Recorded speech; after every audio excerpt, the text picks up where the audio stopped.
Zvinodhaka zviri kuwanikwa muzvikoro medu nemunzvimbo dzakawanda dzenyika yedu yeZimbabwe.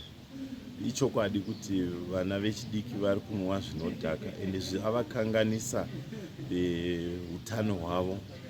So isu sebazi redzidzo yevana vechikoro vekupuraimari nesekondari tinoshushikana kwazvo nenhau yevana ivavo. Saka tiri kufungidzira kuti patiri kugadzirisa zvidzidzwa yatingati karikulamu pachirungu, tichatarisa isu kuti tione kuti nyaya dzeunhu nepurogiramu yamai vedu first lady yezvegota inokurudzira kuti vana vasaita zvinodhaka. So toda kuti kubva kuECD tidzidzise vana vedu vanga vari kuita yatingati pfungwa dzavo, mindset, nezviito zvavanenge vachiita, vagadzirise unhu hwavo kuitira kuti vaone kuti ukamwa zvinodhaka zvinokanganisa njere dzemunhu ende munhu anopedzisira akuita zvinhu zvisingadiwi mukurarama kwatinoita, zvinosanganisa nekubhula vamwe vana muzvikoro vanozviita vakadhakwa. Asi tiri kuona kuti kune mamwe varairidzi vane hunhu hunoratidza kuti njere dzavo hadzisina kumira mushe. Vashoma varairidzi ivavo vokuti vamwe vacho vakurova vana vechikoro zvokukuvadza.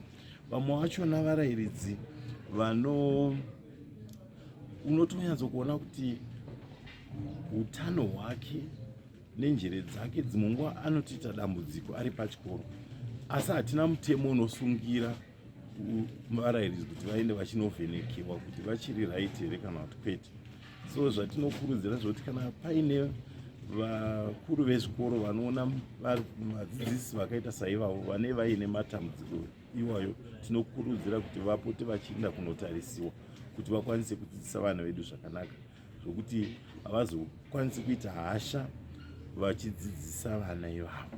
Zvino hatina mutemo unomanikidza varairidzi kuti vaende vambonochekwa kuti njere dzavo dzichakanaka here, asi ndinoona sekuti zvakakosha kuti kamwe chete pagore vombonotariswawo kuti mental state yamurairidzi wega wega yakanaka here kana kuti kwete. Hazvivanongoguma kuvarairidzi, even vanotyaira mumabhazi ezvikoro, vanoshanda mukicheni, vanoshanda kumagrounds, vanotsvaira, vanodi munhu wese anofanira kungopotawo achingochekwa. Nekuhead office chaiko zvakangokosha kuti kubva kuna minista tichingochekwawo tese kuonekwa kuti dzichiri kudhonza zvakanaka.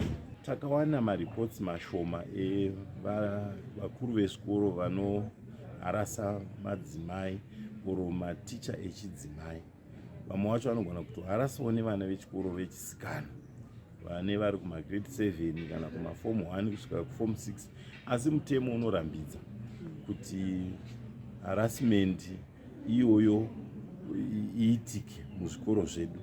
Saka isu tinototi vese vane vabatwa unhapwa kana kuti vasiri kubatwa zvakanaka nenyaya yekuti vanhu vechidzimai vanofanira kuenda kunoripota kumapurisa kuitira kuti nhumbu idzodzo dzirangwe zvakasimba.